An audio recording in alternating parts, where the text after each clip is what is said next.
Hola, ¿qué tal? Bienvenidos a todos a este espacio virtual en donde estamos hablando del derecho, estamos compartiendo la cultura jurídica y continuamos con la interpretación del Código Civil para la Ciudad de México. Toca el turno al artículo 6 y 7 de dicho ordenamiento. Comenzamos. Artículo 6. En él encontramos que la ley es obligatoria y esto tiene que ver con lo que se denomina jus cogens, es decir, el derecho obligatorio, aún en contra de la voluntad de quienes deben obedecerla, debido a que vivimos en un estado de derecho en el cual todos los particulares y miembros del poder público debemos acatar los términos jurídicos. Por otro lado, este numeral otorga libertad a las personas para renunciar a los derechos privados, lo que se denomina jus dispositivum o derecho dispositivo. ¿Qué podemos renunciar?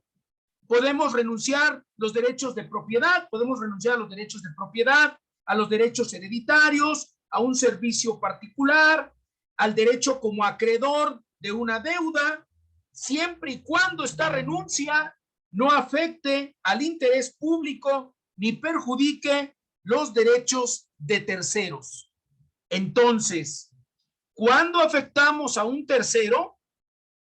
Esto puede ocurrir cuando, por ejemplo, nosotros debemos dinero y decidimos renunciar a una propiedad o a cobrar una deuda en perjuicio de nuestro acreedor. Aquí, por mucho que este derecho subjetivo sea nuestro derecho y podamos renunciar a él, no va a ser posible porque estamos perjudicando a un tercero. Y lo mismo ocurre cuando somos deudores alimentistas, como padres de una persona o como hijos de una persona de la tercera edad que requiere de una pensión alimenticia. En esos casos no podemos renunciar. Ahora bien, el derecho a los alimentos es algo sumamente importante para el Estado.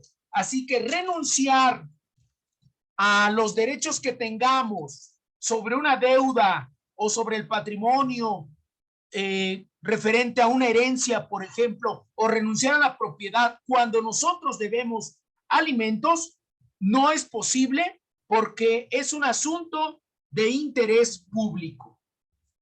Por lo que respecta al artículo 7º del Código Civil, déjeme comentarle que aquí se continúa con el tema de la renuncia de los derechos privados. Sin embargo, se establece claramente bajo qué términos se tiene que expresar la voluntad para que quede claro que estamos renunciando, estamos manifestando nuestra renuncia a un derecho subjetivo de esta naturaleza. ¿Y cómo es la manifestación entonces? La manifestación debe de ser de forma verbal o de forma escrita en una lengua oficial o del extranjero. Y cuando hablamos de lengua oficial, pues el español si estamos en México, o del extranjero podría ser, pero necesitaríamos del apoyo de un intérprete. También podemos utilizar el lenguaje kinésico y por supuesto, en su caso, el lenguaje de señas. Pero ¿sabe qué? El silencio jamás va a ser una manifestación de la voluntad. Así que con esto finalizamos la interpretación del día de hoy y los espero la próxima semana. Muchísimas gracias por su atención. Nos vemos pronto. Hasta luego.